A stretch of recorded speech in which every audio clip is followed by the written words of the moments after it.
Hello, and welcome to the CCF Online channel. We are excited for you to be part of another worship experience. We pray that what you learn here today will deepen your relationship with Jesus. Enjoy the message. Let me share my testimony. And I start with a verse in Psalm 23.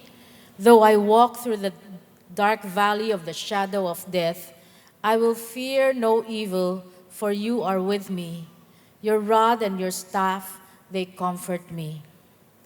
I am Agi Sartu, very blessed wife of a wonderful man, si Pastor Ricky Sartu po. Thank you.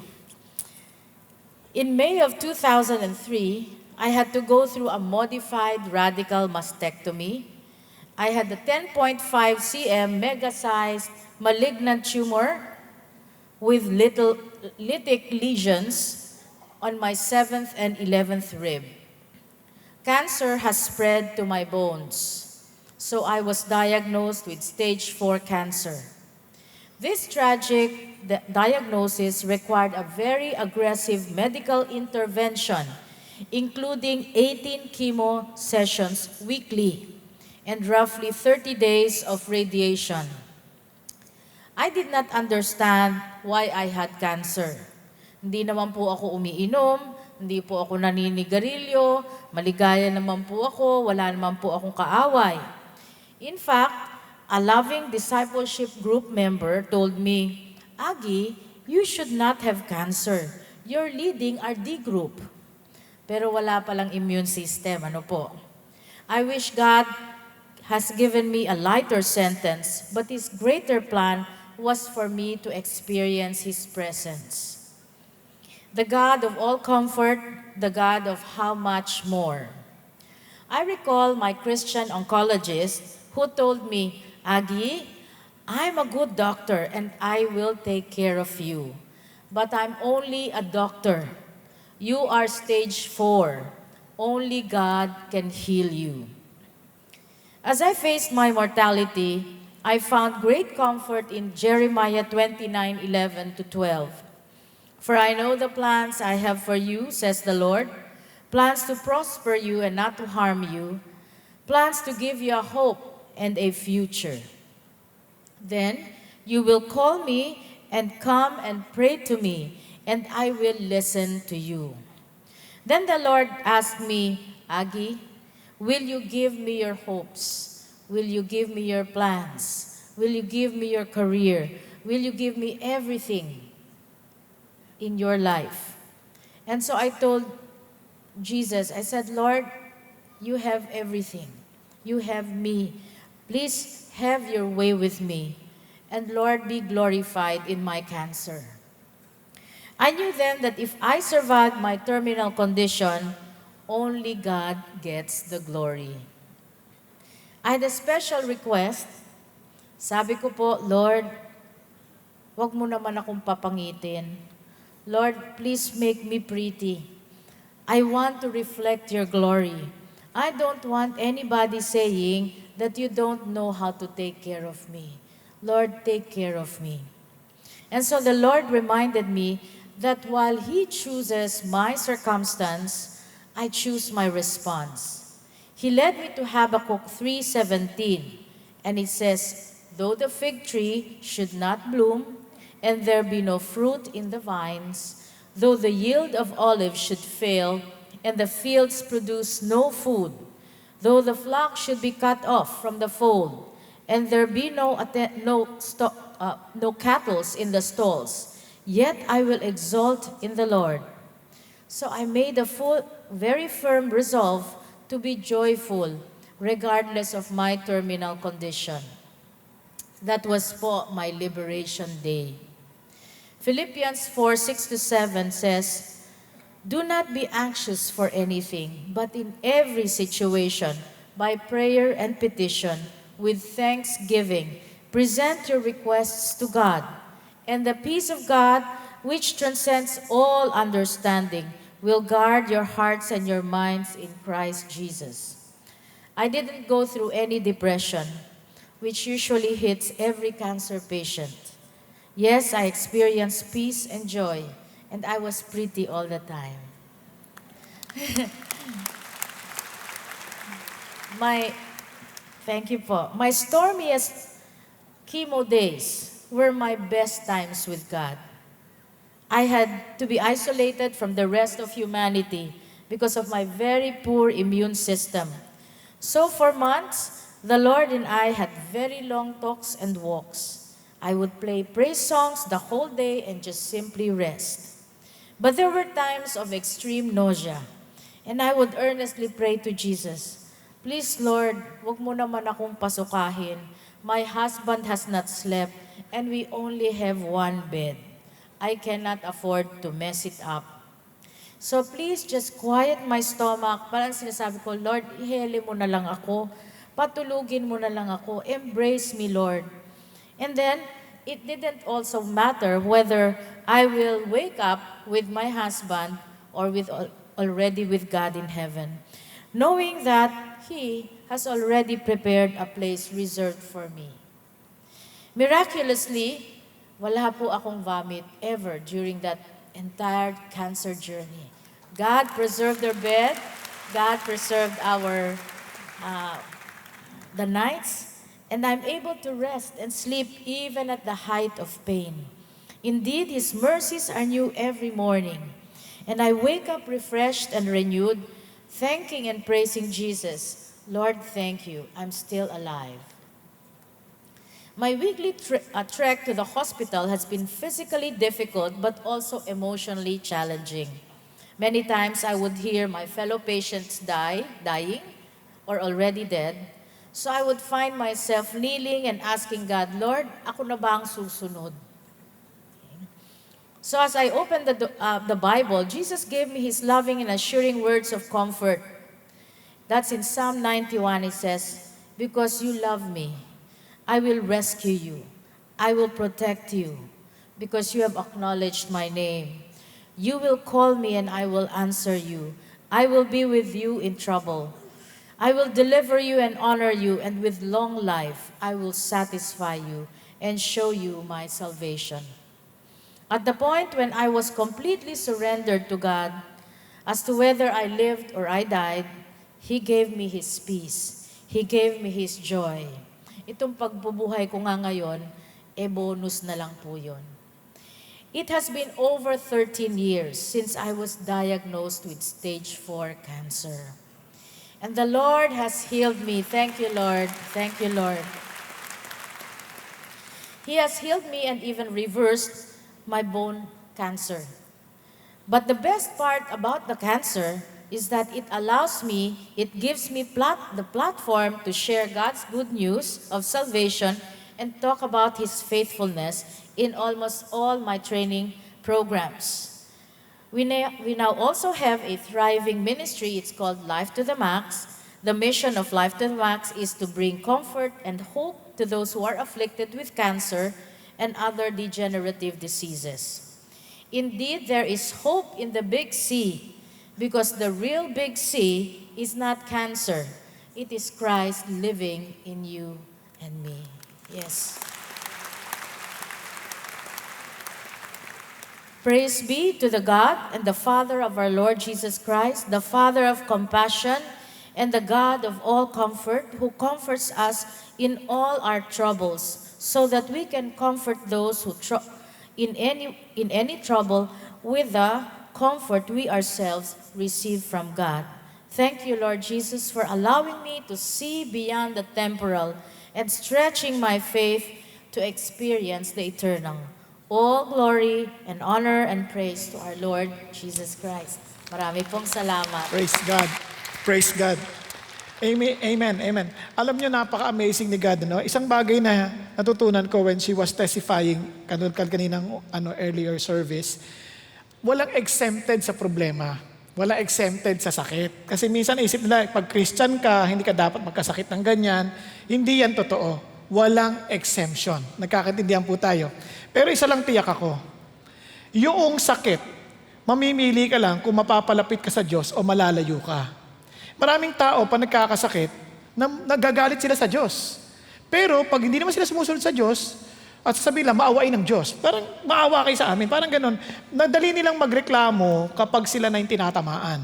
And oftentimes, yung ating mga problema, resulta lang din ng ating mga tinanim in the past. No? Iba-ibang klaseng tanim. Maybe hindi tayo naging maingat nung bata tayo and how we have used our time. Minsan may bawi din yon. At minsan naman talagang inaalaw ng Diyos. Hindi ko alam kung bakit at ang dahilan, pero isang bagay na intindihan ko, it's either we get closer to Him or we get farther from Him. And that is our choice. Nakuha niyo po ibig sabihin. So tayo lang po yung manalangin, tayo po yung mag-pray. Tayo. Pasalamat lang tayo sa Panginoon Diyos. Father God, we are so thankful, Father God, with Ate Agi's story. And I just pray, Father God, to protect her and to protect the whole family, oh God. I know, Lord Jesus, that Satan would not want, Father God, to hear these stories, Father God, that glorifies you. And I know that he will really do everything, Lord, diabolically possible to attack them. But I thank you that we are more than conquerors in Christ Jesus.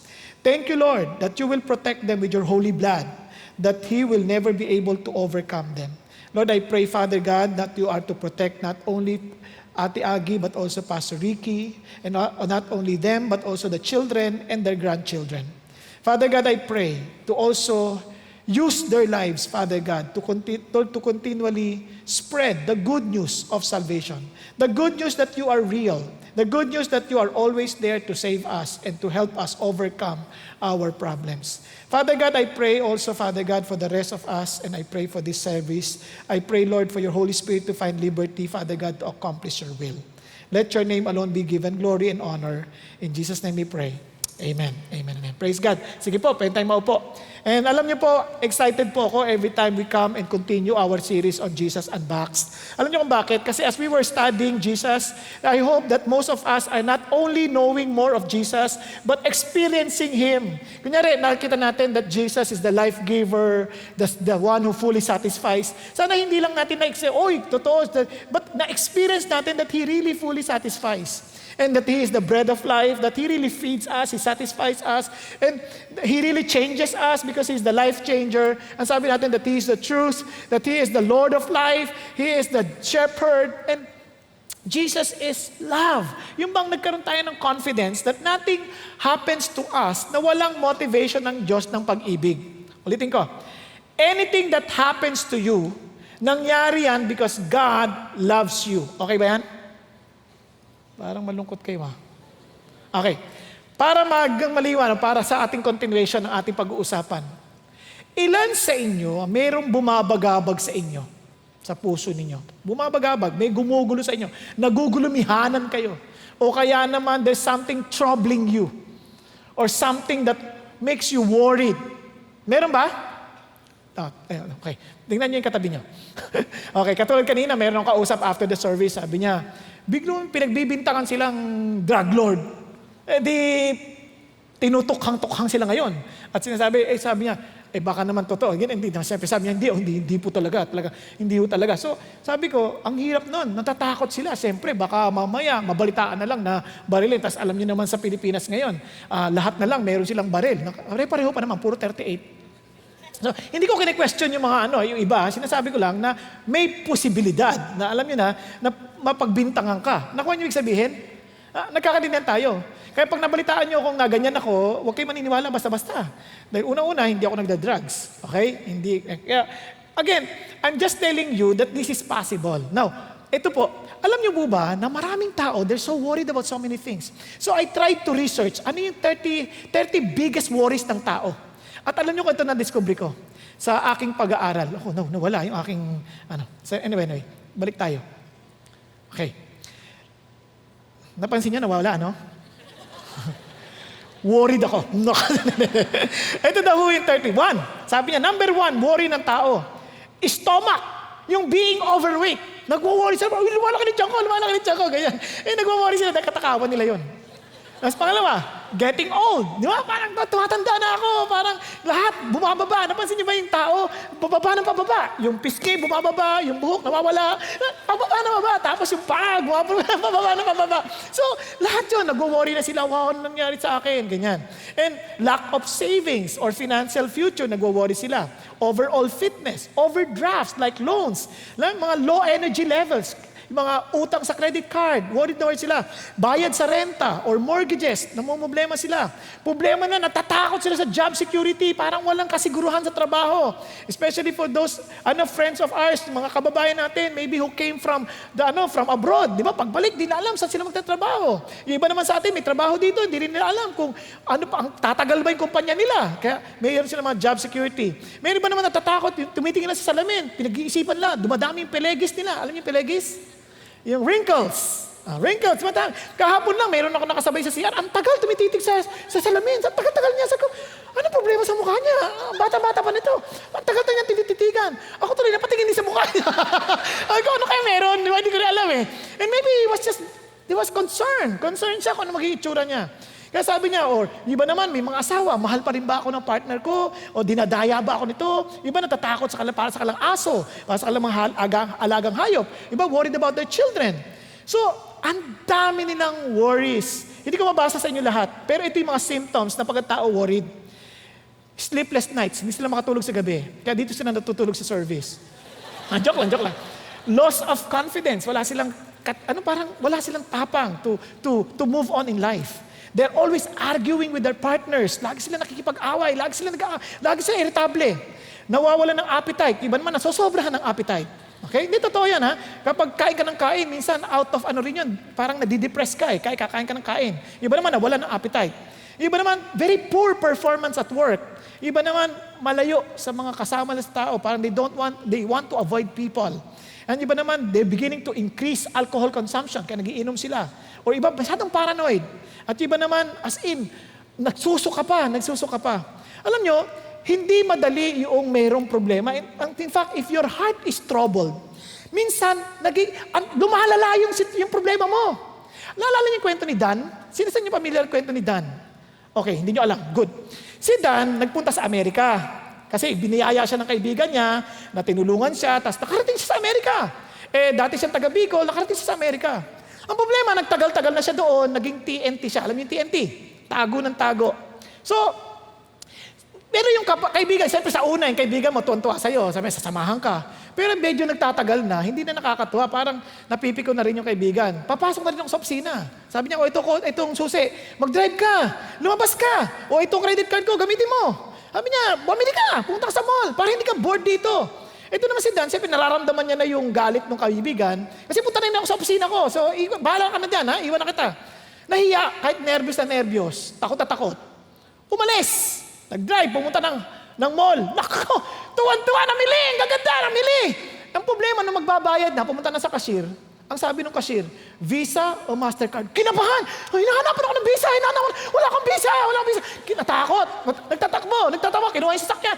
Panda lang yan, bilis. Nakita niya, wala ng gas. So punta na kagad siya sa gas station. Nung self-service sa Amerika, self-service. Pagkuha mo nung paglagay mo ng gas, bago yan, hindi mag-a-on yan. Sabi nung cashier, ina-announce yun Pay first. Patay! Papers daw, papers! Wala akong papers! Isipin niyo, pay first ang sinasabi. Papers ang rinig. Siyempre, pag troubled ang heart, kung ano-ano naririnig. Yung papers daw, wala akong papers. Nagtatakbo, iniwan yung kotse, nagtatakbo. Tapos sumanap ng telepono, tatawag ako, kailangan matawag ko si kumpare. Kailangan iligtas ako dito. Pag tuntad siya sa telepono, pag angat na pa ganyan, AT&T, AT&T! Patay, alam niya, AT&T ako! Siyempre yung police, nag-aabang na sa payphone. Kinakabahan, lumabas, sabi niya, are you done? Siyempre, tinatanong niya kung tapos na, di ba? Are you done? Alam niya kung sino ako! Yes, I'm done! Siyempre, nagwawala na. Sabi niya, be cool, man, be cool! Alam niyo pa, taga-Bicol ako! Talaga, wala na, gulo-gulo na siya. Sabi niya, is your green car parked over there? Green card! Wala akong green card! Nagkagulo-gulo na siya. Tama-tama, may dumaan na immigration. Suko na ako, ayoko na. Kawawa. Basta niya pagka may problema ka, yung troubled ang heart mo, lahat bibigyan mo ng kahulugan Napansin niyo ba yon? And alam niyo bang, ang daming ganyan, troubled sila, ang dami lang iniisip, paragdag yung problema. Pero alam niyo, may good news ako sa inyo. Bakit? Jesus, our comforter. Kaya sabi ng Lord, let not your heart be troubled. Sa John chapter 14, yan ang unang bungad na bungad sinabi ni Jesus. Look at sabi ni Jesus, do not let your heart be troubled. Napakagandang paalala. Bakit? Here are the disciples. They trusted the Lord. They gave their lives to Jesus. They abandoned everything. As in, iniwan nila, they sacrificed their work. They followed Jesus. And here is Jesus Christ telling them, I will be dying. And in fact, I would be betrayed. And ikaw, Peter, you cannot follow me. And sabi ni Peter, no, I will follow you. No, you will deny me 3 times. So, troubled sila ganyan. Biglang, wow, Lord, ano nangyayari? Lord, iniwan namin lahat eh. Iniwan namin lahat, basta ito ka ngayon, sasabihin mo sa amin. And itong amazing kay Jesus. Alam niya that they're troubled. And they felt like orphans. Kaya nga mag-google kayo, sabi ni Jesus, I will not leave you as orphans. I will come to you. Alam niyo that you feel that you're in trouble because most of the time, pag may problema ka, parang wala kang malapitan. Wala kang makausap na tao, na kahit andyan sila, parang wala. Parang hindi nila ako matutulungan. May estudyante, magtatanong sa magulang, ma, tulungan mo ako sa math ko, hirap ako. Tapos yung nanay niya, ha, math? Hindi ko alam yan eh. Ba't ka kasi kumukuha pa niyan? Parang, ano pa tayo, I'm in trouble. Kasi parang wala akong makakausap. Wala akong matatanungan. Minsan nga yung anak ko, lumapit sa, uy, ang hirap nitong mga binabasa mo, engineering eh. Civil engineering siya, ang hirap nito. Sabi niya, Papa, hindi ko na alam gagawin ko. Namatay ako rin.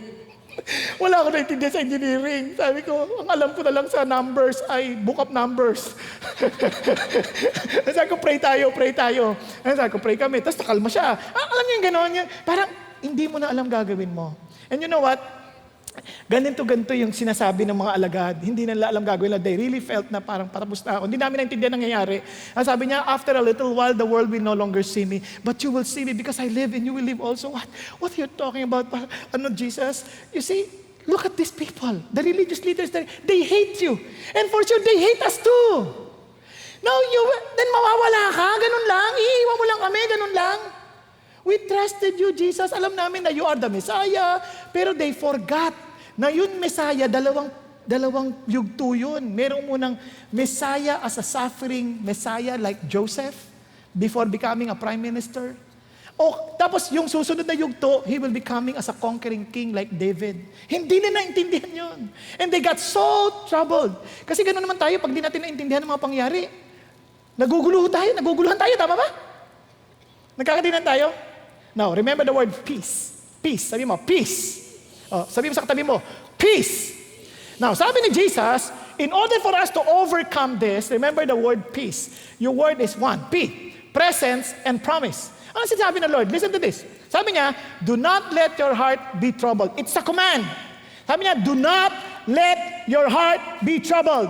Inuutosan niya yan. Sabi niya, kasi yung bagay na to, what? Lord, hindi pwede yun. Alam mo, we cannot control our emotion. You're wrong. Yung emotion mo always follows what you are thinking. Tama ba? Kaya pag nag-isip ka ng masama, for example, mag-isip ka ng masama sa tao yan, di ba? Sa katabi mo, isipin mo lang na kriminal yan, mamamatay tao yan, nang-re-rape yan. Pag nakita mo siya, ba't ganito tumingin yan? Ba't may bigote yan? Baka rapist nga yan. Mag-isip ka lang, maapektuhan na yung damdamin mo. Ano ko yung sabihin? Kaya pag nanonood ka ng mga pelikula, naapektuhan kasi iniisip na, lola, pero kinokontrol yung brain mo. Kaya sabi ng Diyos, it is a command. Like si Ma'am Aggie, yun ang sinasabi niya eh. Sabi niya, I had peace because, I chose joy than focusing on my condition. Inaintindihan natin?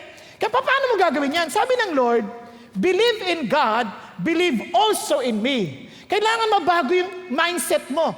Sabi niya ganito, believe in God. He's stating a fact. Now, I know you believe in God. You are a Jew. You believe in God. Sabi niya, if you believe in God that you do not see, then believe also in me. You may not see me later, but I am always with you. Believe also in me. Trust me. Yun ang sinasabi ni Jesus. Kasi itong mga Hudyo na to, they understand. They believe in God. Kasi whenever they are afraid, they were trained. Bata pa lang sila to memorize Psalm, to memorize the law. Pero kaya alam nila, for example, sa isang Psalm, when I am afraid, I will put my trust in you. In God, I have put my trust. I shall not be afraid. What man can do to me? They know that because they trust and believe God. Ang problema, do you also believe in Jesus? Sabi niya, tapos ito pa sabi niya, be strong and courageous. Do not be afraid or tremble at them. For the Lord your God is the one who goes with you. He will not fail you or forsake you. At ganun din ang encouragement ni Moses kay Joshua. When Moses was about to die, and si Joshua na magiging sabi niya ganun. The Moses called to Joshua and said to him, in the sight of all, be strong and courageous, for you shall go with the peace people into the land which the Lord has sworn to their fathers to give them.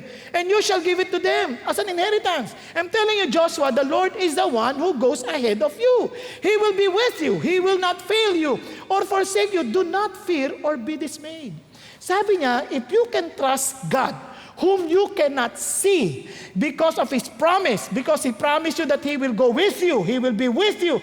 Sabi ng Lord, you can also trust me. Kaya ang utos niya, believe in me. Believe that my presence is there with you. Believe that I am true to my promises. Yun ang sinasabi ng Lord. Kaya sabi ni Jesus, I'm stating a fact that you believe in God, so you need to also believe in me. Alam nyo, lahat ng mga tao maniniwala sa Diyos. Even the devil trusts and believe not trust, but believe that there is God, and he trembles. Naintindihan niyo po? Pero ang problema, when it comes to Jesus, doon na nagkakaproblema. Kahit ang mga religion, everyone believes in God. They claim that they believe in God. Lahat ng mga religious people. Tama ba? Pero when it comes to Jesus, ibang usapan yan. Doon na nagkakatalo. Kaya sabi ni Jesus, you don't understand. I'm telling you, as a disciple, ito sasabihin sa inyo, I will never leave you. Look at this. In that day, John 14, you will know that I am in my Father, and you in me, and I in you. I will be with you. Kaya nakakatuwa, si Peter, nung bandang uli na, si Jesus Christ nag-resurrect na, and they began ministering, amazing si Peter. You know what happened? Ito sabi ni Peter, and though you have not seen Him, you love Him. And though you do not see Him now, but believe in Him, you greatly rejoice with joy, inexpressible and full of glory. Alam niyo idea niya? You need to believe. Hindi mo man nakikita, you need to believe that He's there. Sabi ni Peter. Alam niyo si Peter, naintindihan niya yan. Alam bakit? Imagine yung sarili niyo, when Peter was in prison, pinugutan ng ulo si James. Naalala niyo pa? Naalala niyo pa sa Acts? O hindi niyo nabasa? Okay. Sa Acts, pag nababasa niyo, si Peter, nakulong, pinugutan si James. Napugutan ng ulo. Sabi ni Herod, ikaw bukas. Kung ikaw si Peter, at bukas, pupugutan ka na rin ng ulo, makakatulog ka pa? Punta ka sa service, baka sakali. Hindi ka makakatulog kasi pupugut. Pero si Peter, amazing, nakatulog. And he was really sleeping soundly. Kaya nga nagpakita yung anghel, akala niya panaginip eh. Kasi he was so relaxed. He believed that Jesus is with him. Hindi lang yon, si Paul and Silas, remember? Anong ginawa kay Silas, Paul and Silas? Gulpi sarado, Acts 16. Gulpi sarado. Tinapon sa pinakaloob-looban ng kulungan. Anong ginawa nila? Because of the presence of Jesus with them, they sang hymns. Amazing! Kaya nilang umawit sa Diyos because they trust the presence and the promise of Jesus. Kaya pag minsan pag namumblema tayo, hindi na tayo makakanta, hindi na tayo makapag-isip, ang dami natin yung tinitingnan, kung ano-ano na nakakalimutan na natin. Guys, you don't need, kahit minsan hindi mo naintindihan kung paano yung presence ng Diyos, He is there. He will never forsake you. In fact, ito nga, nakakatuwa, He knew the very heart of His disciples. Alam niyo bang sinasabi ni Jesus? You may have not admitted it to me that your hearts are troubled. But I'm telling you, I know that your hearts are troubled. I'm telling you now, stop having that heart, yung troubled heart. Ang sabi ng Lord, kahit sa inyo, kahit tayo dito, alam ni God kung ano nangyayari sa puso ninyo. Alam ni God ang naramdaman ninyo, and He's telling you now, stop. Do not let your heart be troubled. Paano? Believe in me. Now, itong believe na ito, napaka-importante kasi yung iba akala lang, okay, I believe, kinukonvince mo. Hindi, ang totoong belief, nagta-translate into love kay Jesus. And translated yung love na yon into obedience. Paano yan? Naalala nyo si Nick Walenda who crossed the Niagara Falls on a tightrope? Di ba? Nagtali siya ng wire, tapos talagang tumawid from US to Canada. Ay, natawid niya yun. Natawid niya yun. Palakpakan tao. It took him 22 minutes. Kasi may hangin yan may fog pa. Hindi nakikita talaga. It took him 22 minutes para makross. Now imagine, na itong si Nick Walenda challenge everybody, do you believe that I can cross this tightrope with a wheelbarrow? And sasabihin yung mga tao, yes, papalakpakan. Yung iba naman, mahirap yan, baka mapahamak pa yan. Pero ginawa pa rin, nakatawid. On that last try, sabi niya, may tao na sa wheelbarrow. Siyempre iba, woo! Siyempre, excited Yung iba naman, naku, mahirap yan. Sino naniniwala? Taasan kamay yung mga naniniwala. Yes! Ganon. Sige, kayo umupo dito. Mahirap yan. Naku, ano yung sabihin? Ganyan minsan tayo. Lord, I believe you. Ang sabi Lord, okay, you believe me, you follow me. I believe you. You follow me. Kasi yan sabi ng Lord, tinan niya, He was my commandments and keeps them is the one who loves me. And he who loves me will be loved by my Father. And I will love him, look at the words, and will disclose myself to him. The reason why most people, even if they're Christians, they could not experience the reality of the presence of Jesus. Because Jesus was not disclosing himself to them. Why? Because they are not obeying him. They are not in love with him to the point of keeping his words. Nagkakaintindihan. Naalala yung sabi ng Lord, go and make disciples of all nations. Ano sabi niya? Make disciples. Tama? Go and make disciples of all nations. Ano sabi niya? Baptize them, teach them to observe. Ano sabi? And lo, I am with you always to the very end of the age. Yun ang promise niya.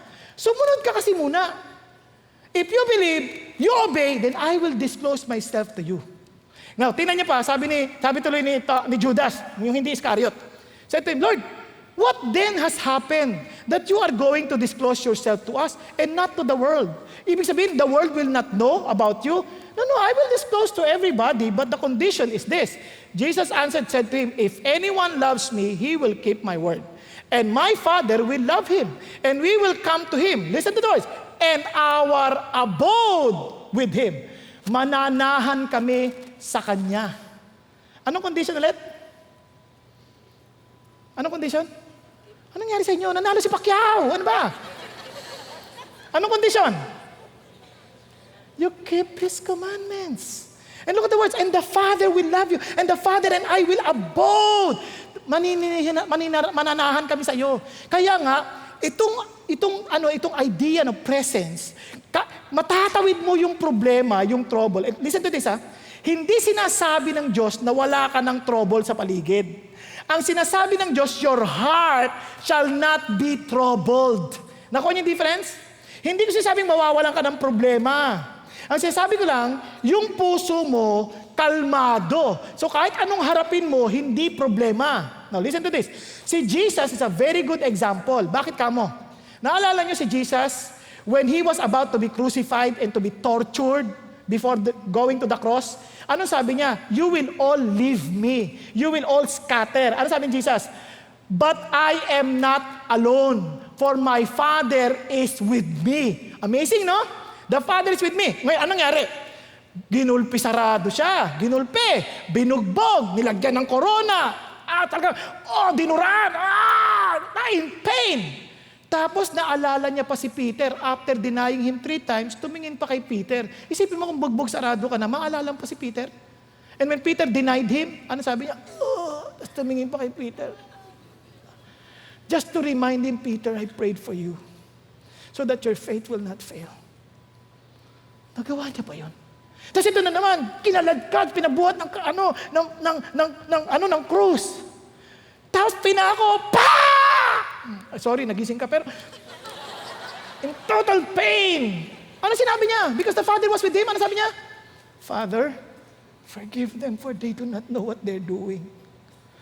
Kaya niya pa rin. Kaya niya pa. Ito pang malungkot, ito pang nakakagulat. In pain, nakabitin, hinahabol lang Tapos biglang sabi niya, ikaw talagang Diyos ka, iligtas mo yung sarili mo, tsaka kami. Sabi niya, hindi ka ba natatakot? Siya walang kasalanan tayo, nagdudusa dahil kasalanan natin. Sabi niya, Lord, alalahanin mo naman ako. Pag sa paraiso mo, ano sabi ni Jesus? Pwede na hindi niya napansinin Hirap na nga ako, nandiyan ka pa. Ano sabi niya? Ano sabi niya? Today, you shall be with me in paradise. Bakit niya nasabi yun? Because the Father was with him. Naintindihan niyo yung sabihin? Tapos ano pa, dumating yung nanay niya, at saka si John. Naalala niya pa yung nanay niya. Woman, behold thy son. Hindi, syempre, hindi niya maganon, nakapako eh. Ano niya? Behold thy son. Son, behold thy mother. Pero mo nakapag-ministeryo pa siya.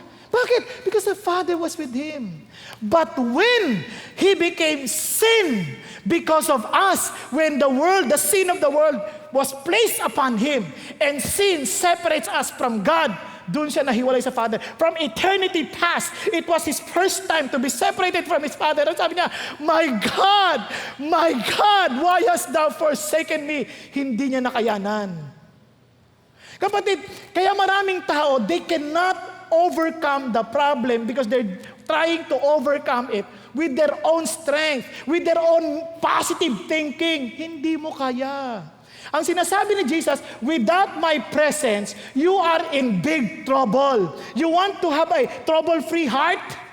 Not a trouble-free life, but a trouble-free heart? Believe in me. Be with me. Trust my presence. Even if you don't see me, you trust me. Yun ang idea ng Diyos. Sasamahan ka niya. Tutulungan ka niya. Dahil totoo siya. Nagkakaintindihan tayo? Dahil totoo siya. Kaya nga ito yung challenge ng Diyos. Kaya marami sa atin, discouraged sa buhay. Bakit? Hindi kasi real yung presence ng Diyos. Kasi makakarinig kayo, kinakausap siya ni Lord. Si Ate Agi kinakausap. Nangungusap pa si God. Hindi tanong kung nangungusap ang Diyos. Ang tanong, kinakausap mo ba si God? The reason why you cannot hear Him speak to you because you are not talking to Him too. Nakuha ninyo? Hello? Kaya itong challenge ni God. Ano sabi ni Jesus? Look at this. Sabi niya, he who does not love me does not keep my words. And the word which you hear is not mine, but the Father who sent me. And I'm telling you these things I've spoken to you while abiding with you. Habang kasama niyo pa, sinasabi ko ito sa inyo. Ang sinasabi ko, alam niyo kaya tayo nagwo-worry, na trouble sa buhay, because we feel that we have lost control. Listen to this.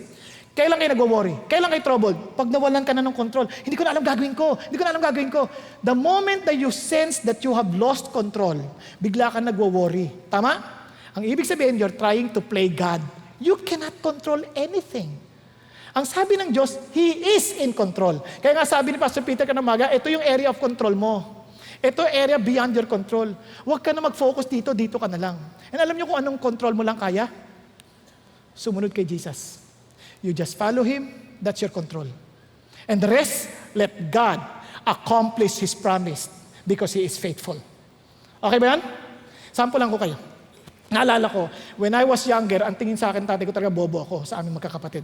Tama rin naman siya. Kaya lang, gusto ko rin siyang ma-honor kasi palpak-palpak, puro kalokohan pinagagawa ko. Ilang beses ko niloko tatay ko, maniwala ka sa akin. Dahil ko siyang beses niloko, kaya hindi siya naniniwala sa akin. And nung naging Christian ako, I wanted also to please Him. I want to honor Him. Yun ang gusto ng Lord. Sabi ng Lord, honor your parents. So I want to honor my father. So, lahat since mga kapatid ko, nag-uwi na ng mga medal, ako wala pa. Nagkaroon ng competition. Mag-uwi ako ng trophy kung sakaling manalo ako. Sabi ko, God, I will do my best. I want to join this competition because I want to honor my father. Help me. At exam yun. Alam mo yun, nung nag-exam na, hindi ko masagot-sagutan. Hindi ko matay. Ako, ang hirap na. Yung kalabang ko, kasi parang board exam yun, mag-exam ka. Tapos, 1 week later, isasabit mo yan, 1 week later, bibigay yung result. Abay, kalabang ko, tumatayo pa, naninigarilyo pa. Parang chicken. Tapos babalik pa siya ulit. Tapos susod. Tapos babalik na naman. Nagsisigarilyo naman. Okay ito May time pa siya manigarilyo. Sabi ko, ako nga hindi ako naninigarilyo. Pero wala akong time. Hindi ko maisip Iyak ako. Sabi ko, God, I want to honor my father.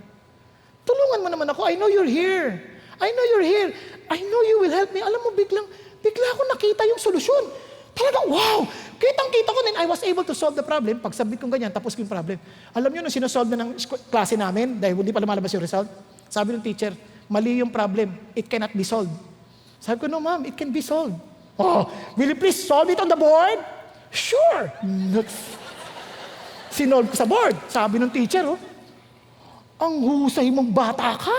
Sabi niya, how did you know it? Si Lord. Hindi pa ako marunong sumagot Sabi ko, si Lord. Alam niyo, anong si Lord? Will you please explain to me?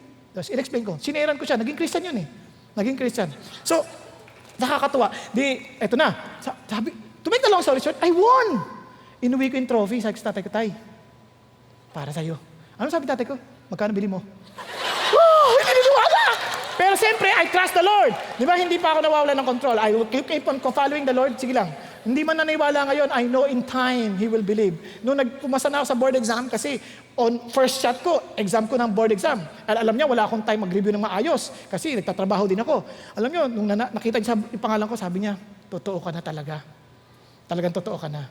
Sabi ko, Dad, lahat yan para sa'yo.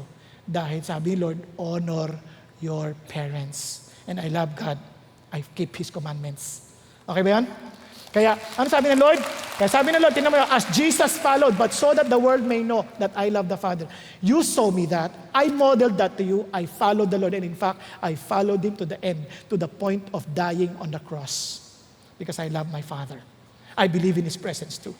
Now, letter E, exceptional place. Wow, it's a special place. It is an incomparable place. Bakit kamo? Ito sabi ni Jesus.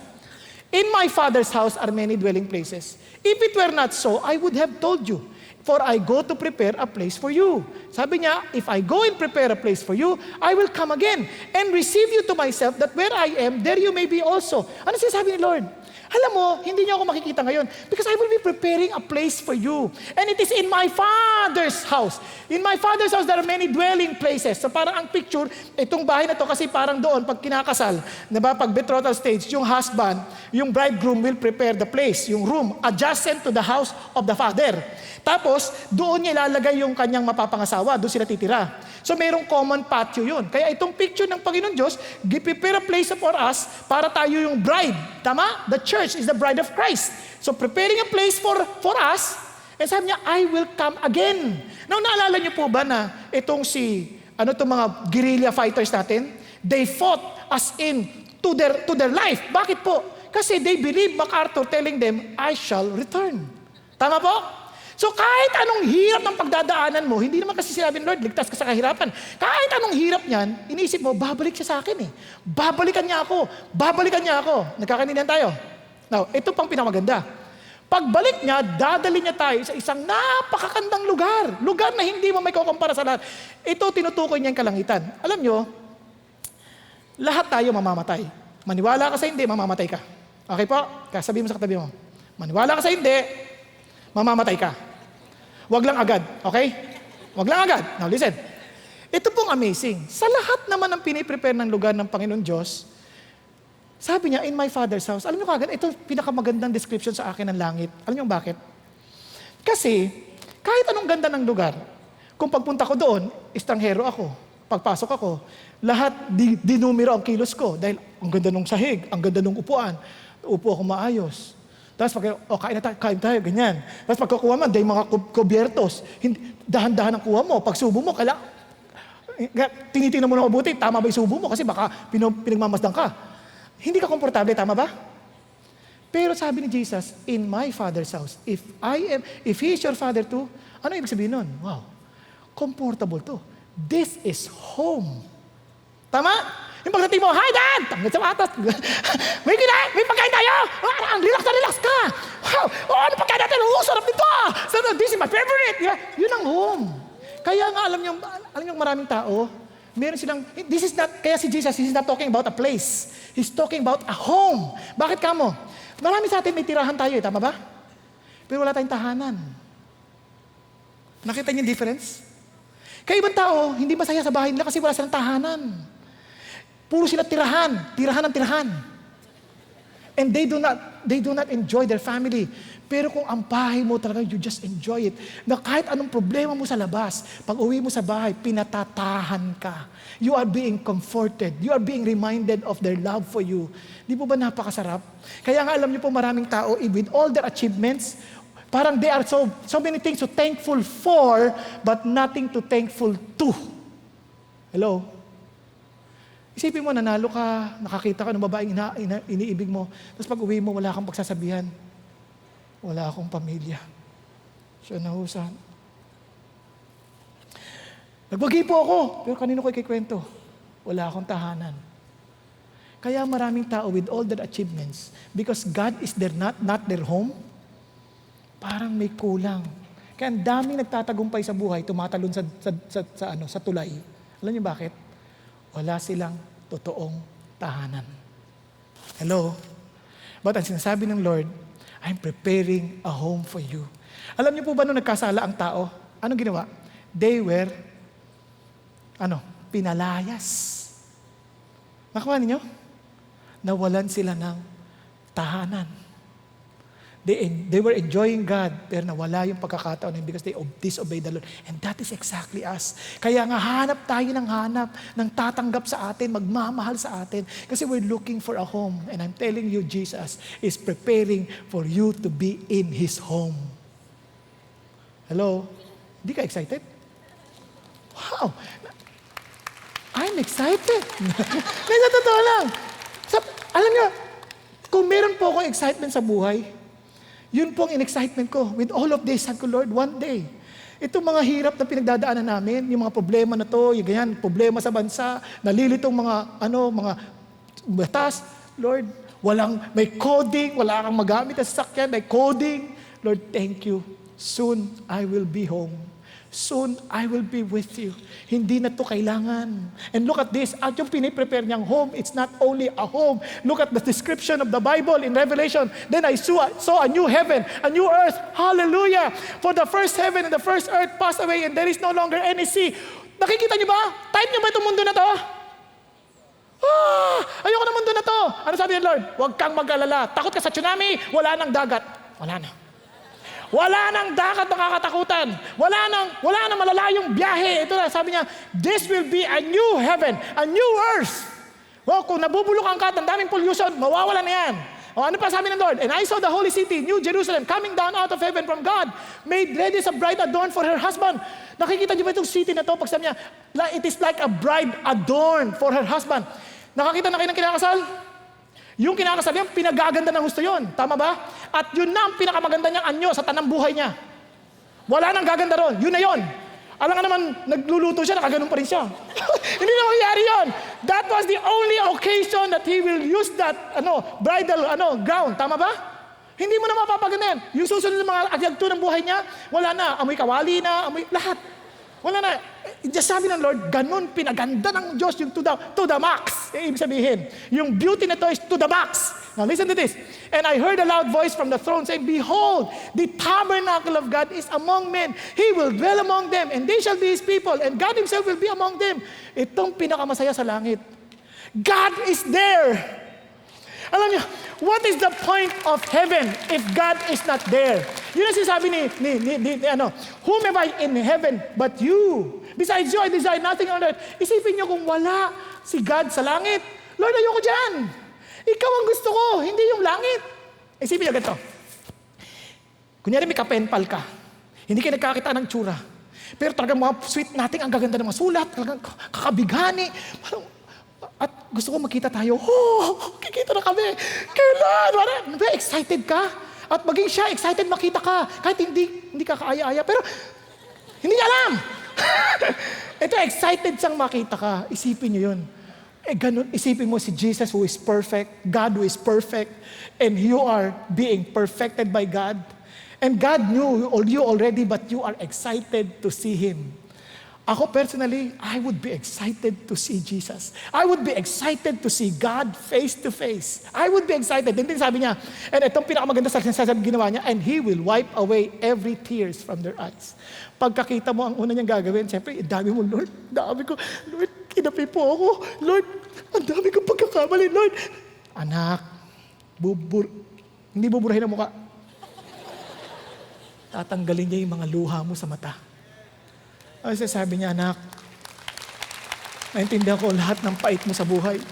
Lord, alam niyo po ba, binasted ako no babaeng inibig ko. Alam ko lang. Pinupunasan na. Ako naman yung lover of your soul. Lord, alam niyo, iniwan ako ng magulang. Hindi ko nga kilala sino sila eh. Pinangalan ko. Alam ko, anak. Pinupunasan niya. Ako naman ang totoong mong tatay. Lord, inapi ako sa trabaho. Kay Christian ako eh. Alam ko, anak. But from now on, you will be working with me. Lord, mutin ako sa church eh. Lagi ako natutulog. May papagalitan ng pastor. Alam ko, but I love you. Here, you will sleep in my bosom. And sabi niya, and there will be no longer any death, There will no longer be mourning or crying or pain, and the first things have passed away. Hallelujah.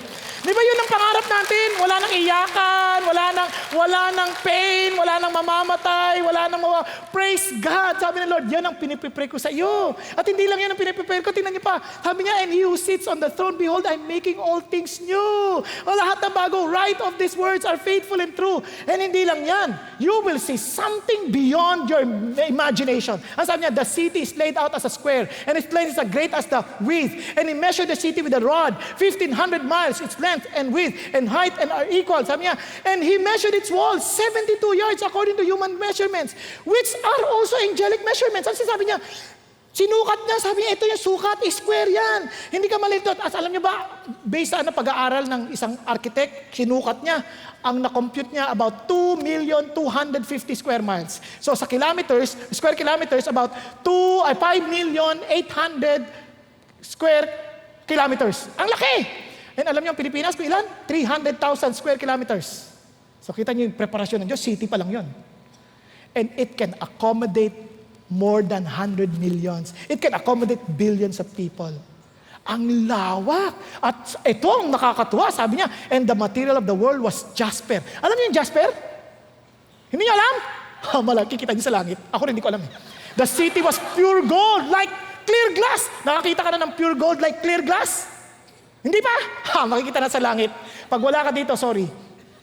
Sabi niya, the foundation stone of the city were adorned with every kind of precious stones. Tingnan niyo mga stones. Jasper, sapphire, chalcedony, emerald, sardonyx, sabi niya sardus, sabi niya chrysolite, beryl, sabi niya topaz, chrysoprase, sabi niya jacinth, amethyst. Alam niyo yung mga stone na yan? Ako hindi ko alam. Sabi ko, Lord, alam ko straight yan eh. Pero sabi ng Lord, hindi. Mga precious stones yan. And sabi ko, I'm excited. Lord, makakita na ako ng ganung stones. Makakita na ako. Hindi ka ba excited? Sabi ko, yes, makikita ko yan. And ito pa sabi ng Lord, and the 12 gates were 12 pearls. Sabi ko, each one of gates was a single pearl. Yung gate, single pearl. Alam ko yung pearl, hikaw lang yun eh. Di ba? Kita mo yung hikaw, ang mahal-mahal yan. Ngayon, isang buo. Yung gate, pearl, isa lang. I go, wow, amazing. Hindi ka ba natutuwa? Bilib ako sa'yo, nakakatulugan mo to Hindi, sa totoo lang ako, in-imagine ko, hindi ko makatulugan. Sabi ko, alam niya, nung binabasa ko, wow, Lord, parang Lord, excited na ako. Anong klase yan? Sabi ng Lord, and I saw no temple in it, for the Lord God, the Almighty, and the Lamb are its temple. Yung temple, ako mismo. So if every one of you inside my temple, it means that I'm all embracing you. Wow, everyone is close to Him. Everyone is close to Him. And look at this, sabi ng Lord, and the city has no need of the sun or the moon to shine on it, for the glory of God has illumined it, and its lamp is the Lamb. Wala nang brown out. Purihin ng Diyos. Wala nang dilim. Nakakatakutan tayo. Wala nang makapagtatago sa dilim. Ano sasabi ng Diyos? Ako ang liwanag. Alam nyo, excited ako. Lord, gusto ko po itong makita. Gusto ko, sabi ng Lord, gusto ko rin yan makita mo. I'm preparing that for you. And you know, kaya sabi ng Lord, I will prepare a place for you. Hindi niya ginagawa to, gawa na to. Ang sinasabi niya lang, I have to prepare the way. I have to die, I have to rise again, and I have to bring you with me. Kaya nung nasa cross siya, with all the pain, ano pangalan mo, Iho? Ano ka ba, Iho, Iha? Pasensya ka naman, labo mata ko. Ha? Ano pangalan mo, Iha? Ha? Danica. Habang nasa cross si Lord, niya, Danica, titiisin ko lahat to. Kay Danica to. Because I have to bring her there. I have to bring her there. Nagkakadilan, ano pangalan mo? Iyo. Yung nakadilaw. Brian. Sabi niya, Brian, hirap huminga, Brian, pero titiisin ko ito lahat kasi dadalhin kita ron. Kaya alam niya, it's so costly to be there. It's so costly. You have to believe that Jesus died for you. Nagkakaintindihan? Now, kaya sabi ng Lord, look at this, and you know the way where I'm going. Lord, teka muna, sabi Thomas, Lord, we do not know where you're going. How do we know the way? Lord, ang labo. Hindi namin alam. Imagine niyo, inimbitahan kayo, you visit my house. And sabi niya, Pastor Bang, hindi ko alam yung daan eh. Basta ganun lang yun. taga-Marikina kami, hanapin mo ron. Gamitin mo yung Waze. Waze, wala ko noon, wala ko internet. So, ano sinasabi ni Lord? Ganon din yung problema yung, hindi ka namin andaan. Sabi ni Jesus, sabi niya, I am the way, ano ka ba? I am the truth, I am the life. No one comes to the Father but through me. I don't need to tell you how. I will fetch you. I will bring you there, for I am the way. And in fact, even if you get there, without me, you cannot enter. Because I am the way, the truth, and the Lord was very dogmatic telling us, wala nang ibang paraan. Kaya hindi totoong sinasabi, lahat ng religion pare-pareho lang yan, lahat yan papunta lang na sa Diyos. Para lang pumunta ka sa Cubao, dumaan ka sa C5, dumaan ka sa EDSA, lahat yan pupunta na Cubao. Excuse me, pumunta ka nga sa Amerika, dadaan ka pa ba sa EDSA? Kapos na yan, hindi na aabot. Kailangan mag-aeroplano, tama ba? Pumunta ka nga sa buwan, anong saysay ng EDSA at C5? To okay kung Cubao pinag-usapan natin. Paano yung papuntang buwan? Walang daan. Hindi mo kailangan ng C5, tsaka hindi mo kailangan mo ng spaceship. Tama ba? Paano sa Lord? Pupunta sa Panginoon Diyos. Walang ibang daan. Sabi ni Jesus, ako lang. Ako lang ang katotohanan, ako lang ang buhay, walang makaparoroon sa aking Ama, kundi sa pamamagitan ko. Hindi ako isa sa daan, ako lang ang daan. Susunduin kita. Yun ang sabi ng Lord. Now listen to this. Alam niyo kaya maraming namatay na nauna sa atin? Nagulat ako, mga Christians. Alam niyo, naramdaman nila, sinusundo sila eh. Itong sabi, halimbawa si John Antler, the chariot has come and I'm ready to step in. Sinusundo nung mamamatay. Si John Knox, live in Christ and the flesh need not fear death. Si John Wesley, best of all, God is with us. Sinusundo. Si Martin Luther, our God is the God whom cometh salvation. God is the Lord by whom we escape death. Into thy hands I commit my spirit. God of truth, thou hast redeemed me. Sinusundo. Si John Leaf, can this be death? Why it is better than living? I tell them I die happy in Jesus. Si Philip Heck, how beautiful the opening heavens around me shine. Sinusundo. Grabe. Napansin niyo ba maraming namamatay, nakakakita ng kung sino-sino? Mamimili ka lang sinusundo sa'yo. Kamag-anak mo si Jesus. Kaya nung sinabi ko talaga yun, meron ako sinabihan. Sabi ko, huwag kang sasama kahit kanino, kay Jesus lang. Di yung kaibigan ko, sinabi niya rin siya na mamatay niya kamag-anak. Huwag kang sasama kahit kanino pag inasundo ka na kay Jesus lang. May lumabas na babae. Ay, hindi, kay Jesus lang. May lumabas na bata, baby, parang baby, may hawak na buwan, na mundo. Sabi niya, hindi, kay Jesus lang.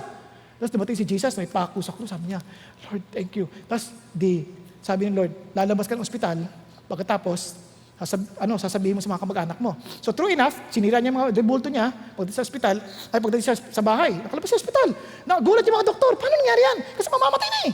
Tapos, nung nagdating sa bahay, pinasira niya lahat ng rebulto, tapos sabi niya, kay Jesus lang tayo magtitiwala. At nung nasabi niya na lahat yung sa mga kamag-anak, sinundo na si Jesus. Nakangiti. Grabe.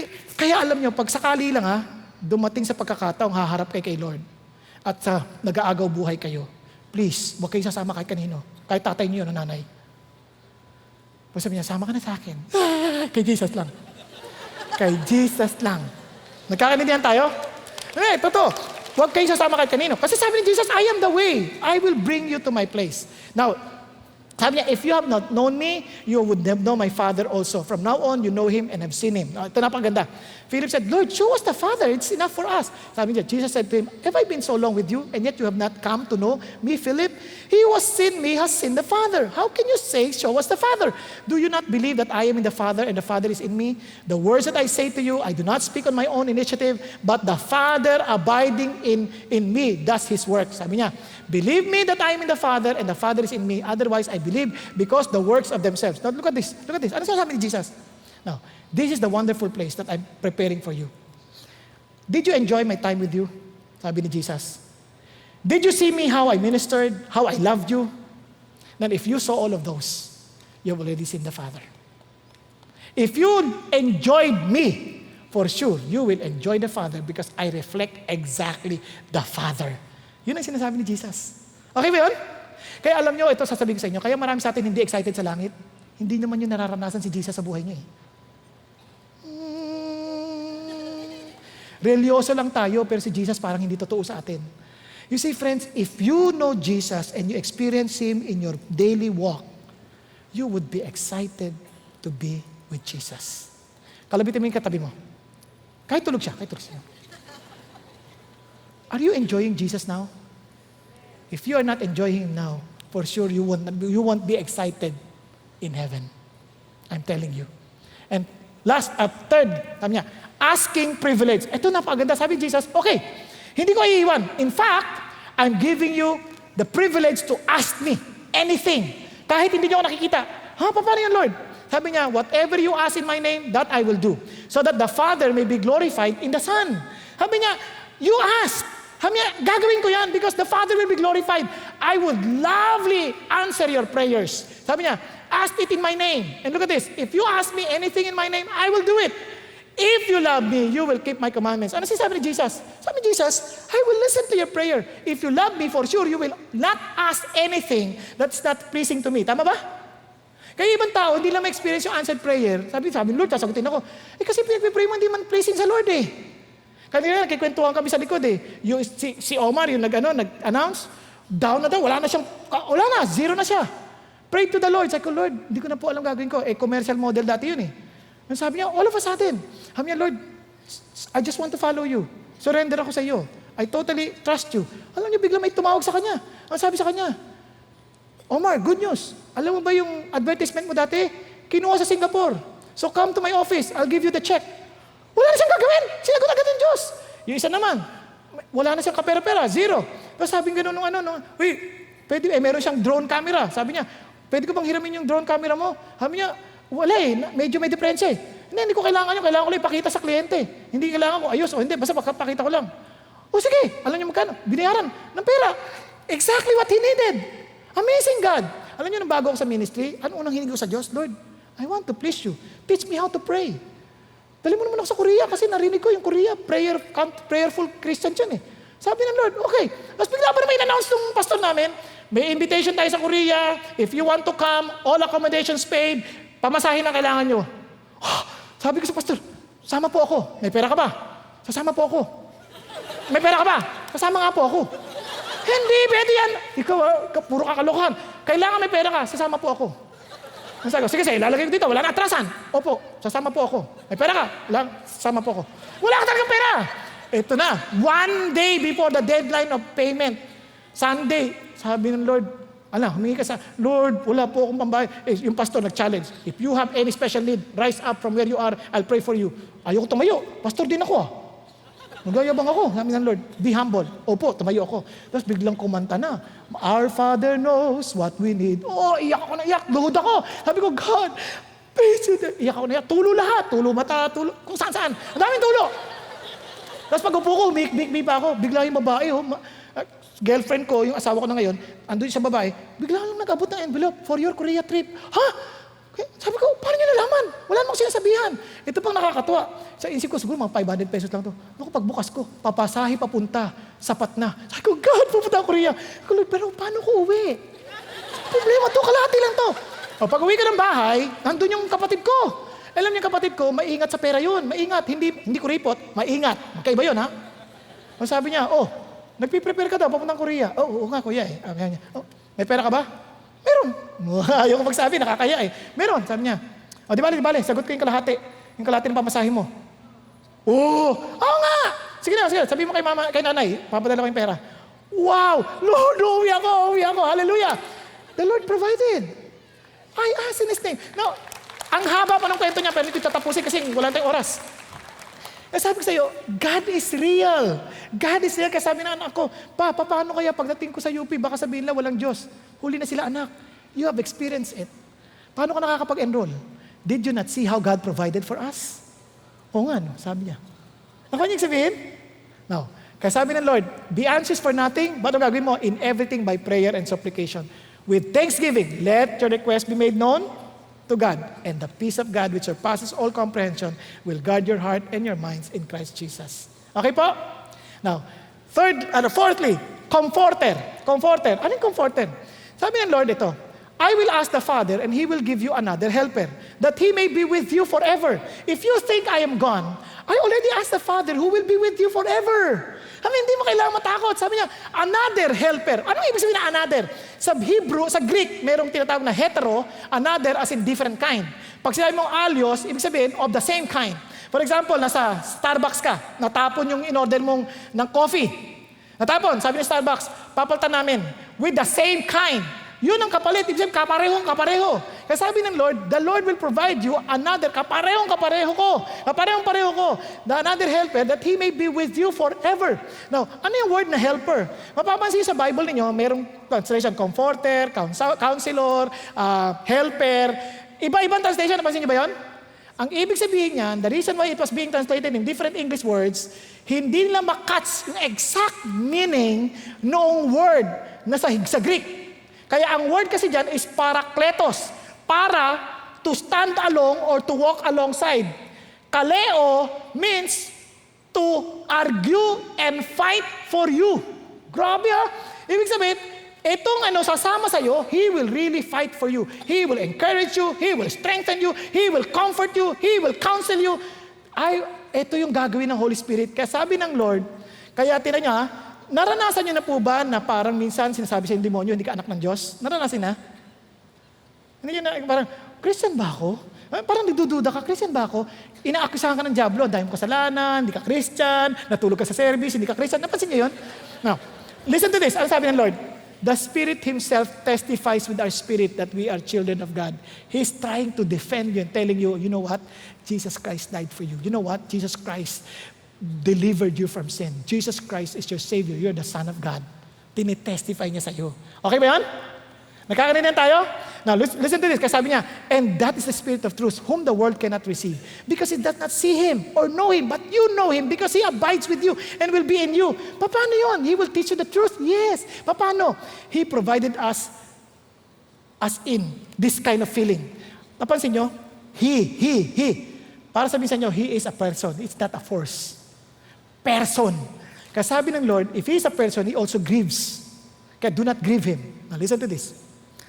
Kapag ito ay person, imagine, bibisita sa inyo yung paborito nyong artista sa bahay nyo. A person whom you admire the most will visit your house. Ano gagawin mo? You will make sure that the house is prepared for that person. Tama ba? Nakakarinig yan?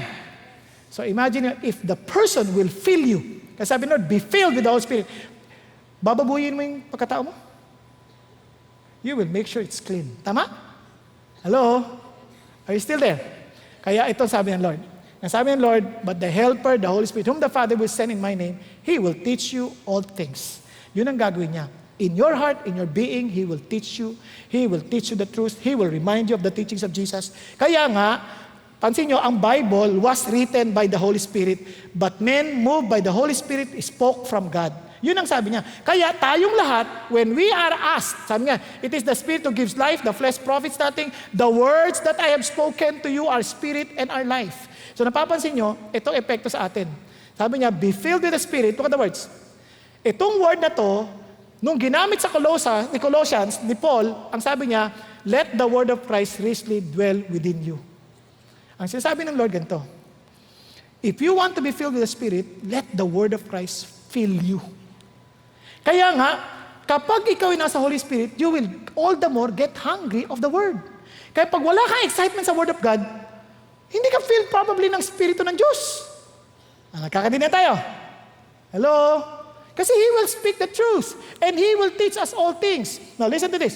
Sabi niya, in whatever our hearts condemns us, for God is greater than our heart, knows all things. Kasi pag meron tayong hinihingi, parang meron pumipigil sa'yo. Sabi niya, teka muna, parang hindi yan ang kalooban ng Diyos. Parang hindi yan ang sinasabi ng Diyos sa kanyang salita. He reminds you. It tells you. Now, dahil wala tayong enough time, ito sabi ng Lord. Sorry lalagpasan lang natin. Kasi sabi niya, by this we know that we abide in Him and He in us because He has given us of His Spirit. Ano sinasabi ng Lord? Isang palatandaan na Christian ka, hindi yung nag-a-attend ka lagi ng Bible study. Hindi yung lagi ka nandito sa CCF.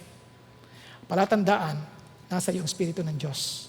At ang bunga ng Espiritu ng Diyos, pag-ibig na nagagalak, pag-ibig na may kapayapaan, pag-ibig na may pasensya, pag-ibig na may kabaitan, pag-ibig na may kabutihan, pag-ibig na mayroong kahinahunan, pag-ibig na mayroong pagtitimpi.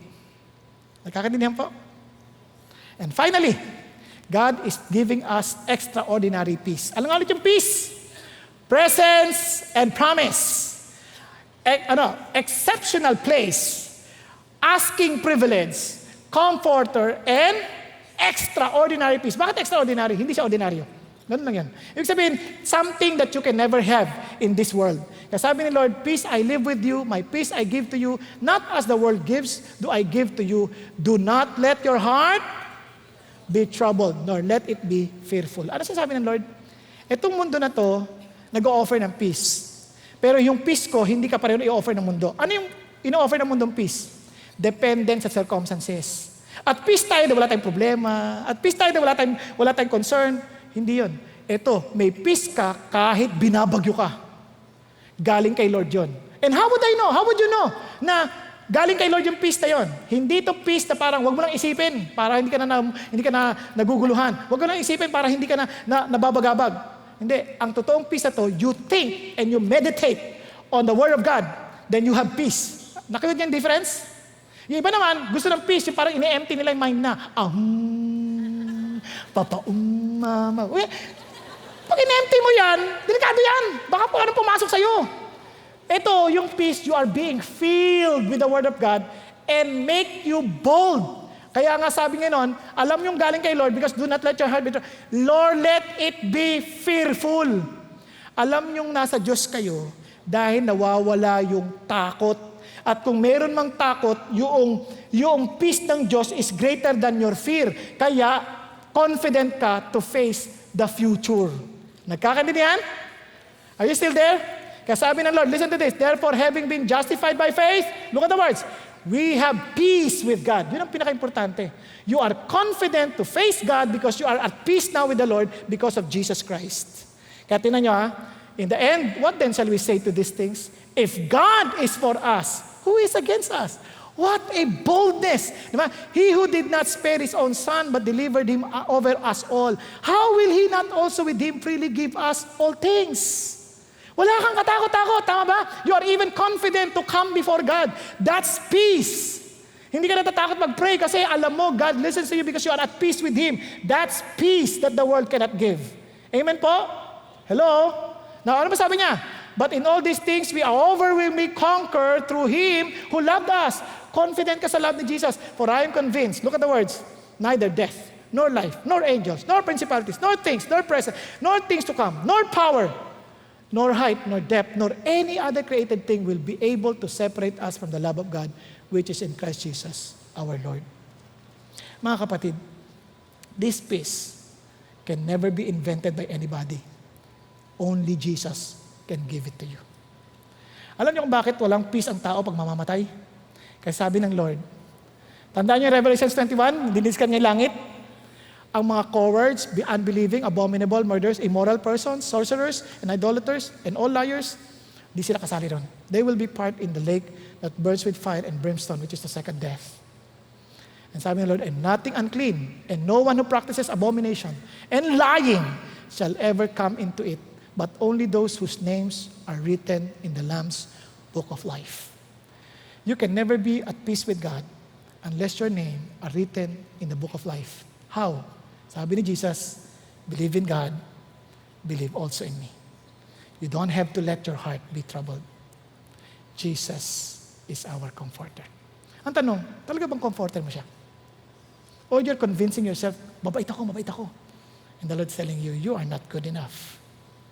Only through me, you can come. Only through me.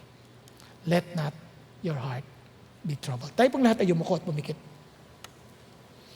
Kapatid, when the day comes that you will be facing the Lord, I pray that your confidence, my confidence, is not with what we have accomplished in life, but with Jesus, who provides us the peace. Because through His death and resurrection, He reconciled us to His Father, that He made us at peace with Him.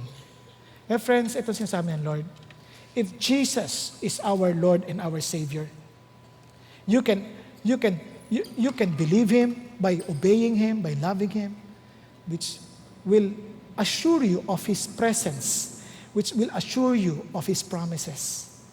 And surely He promised you an exceptional place where you will be enjoying God and Jesus face to face. It's not only that. While you're here on earth, God is giving you the asking privilege, Pray.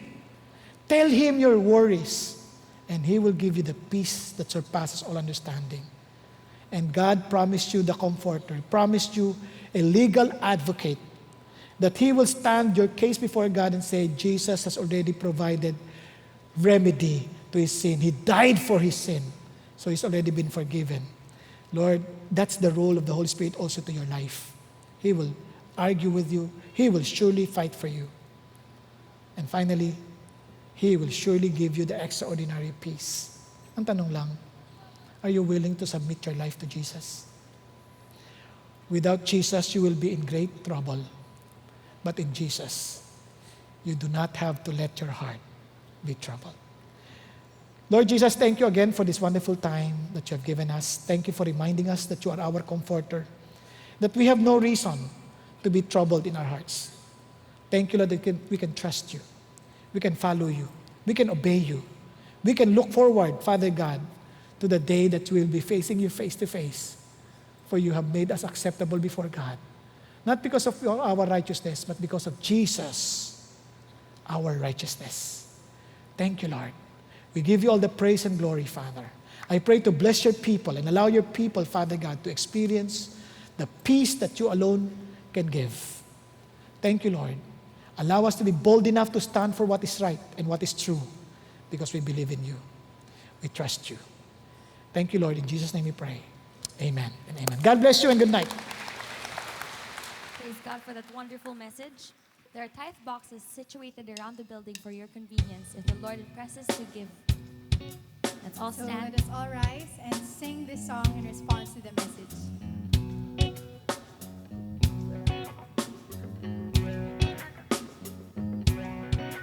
When we walk with the Lord in the light of His word, what a glory He sheds on our way. While we do His good will, He abides with us still, and with all who will trust and obey. Trust and obey, for there's no other way to be happy in Jesus but to trust and obey.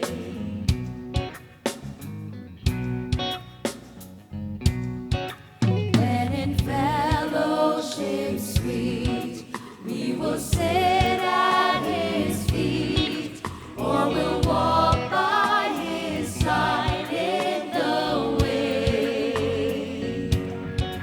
What He says we will do, where He says we will go.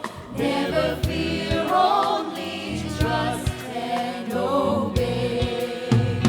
Trust and obey, for there's no other way to be happy in Jesus but to trust and obey.